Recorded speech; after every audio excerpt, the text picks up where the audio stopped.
RCL company के MD Manoj Yadav ने आरोप लगाते हुए बताया कि कंपनी को बदनाम करने के लिए षड्यंत्र के तहत मुकदमे लिखवाए जा रहे हैं। उनकी कंपनी राष्ट्रीय राजमार्ग बनाने में टॉप 10 की श्रेणी में शामिल है। उन्होंने बताया कि छेड़छाड़ का जो मुकदमा लिखवाया गया वो दबाव बनाने के लिए लिखवाया गया है, क्योंकि कंपनी के कई लोगों ने मिलकर करीब 10 लाख रुपए का गबन किया। कंपनी के द्वारा एक माल सप्लाई कंपनी को 2 बार पेमेंट किया गया, जबकि माल एक बार ही आया। इसी तरह से महिला कर्मचारी ने गबन किया। जब उन्हें इस बारे में जानकारी हुई तो उन्होंने इस संबंध में पूछा तो महिला कर्मचारी ने गलती होना बताया। उन्होंने बताया कि उनकी महिला कर्मचारी से फोन पर चैट हुई तो चैट उनके पास मौजूद है। उनके फोन का व्हाट्सएप स्कैन करके पॉर्न वीडियो भेजी और लिखा है सोना चाहते हैं, जबकि उनके 3 माह से चैट के माध्यम से जो बात हुई उसमें इस तरह की कोई बात नहीं हुई है। कंपनी के एमडी ने दावा किया कि उसमें इस तरह की कोई बात नहीं हुई है। कंपनी के एमडी ने दावा किया कि वह कभी भी अकेले में महिला कर्मचारी से मिले नहीं हैं। इसका सबूत पुलिस जांच अधिकारी को दिया जाएगा।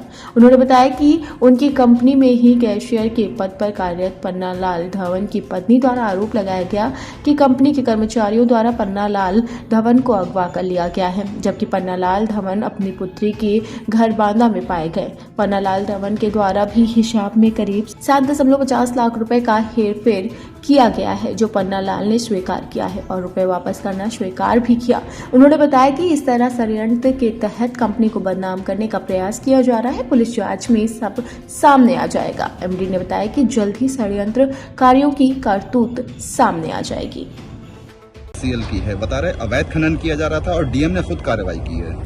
ये बात सच है कि उस पर कार्रवाई हुई है, लेकिन जिस जगह खनन किया जा रहा था, चूंकि हम लोग एनएचआई का काम कर रहे हैं और उसके लिए मिट्टी की जरूरत है। शाहजहांपुर का बहुत ही इम्पोर्टेंट प्रोजेक्ट है।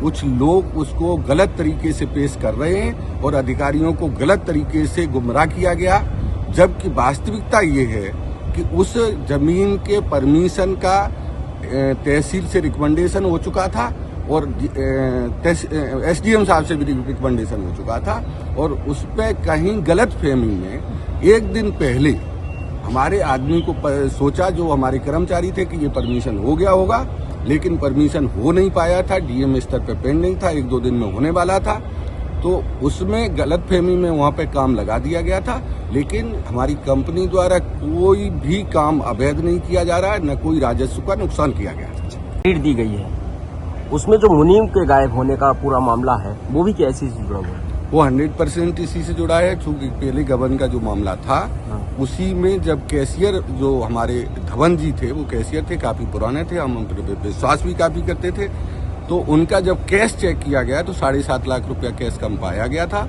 और उसी परिप्रेक्ष्य में उन्होंने हमारे कर्मचारियों से ये कहा कि हमें किसी दूसरे ने पकड़ लिया है और मैं 2-3 दिन में छुट के आ जाऊंगा और आपका कैश पूरा करवा दूंगा। लेकिन जब इसकी जांच हुई तो मुझे मेरे समझ में आया कि ये भी षड्यंत्र किया जा रहा है, और वो अपने लड़की के पास में बांदा में रुके हुए थे। उनकी वाइफ यहाँ पे FIR करा रही थी। उन्हें अच्छी तरीके से पता था कि हमारे पति कहाँ पर हैं, और आरोप लगाया जा रहा था हमारी कंपनी पे।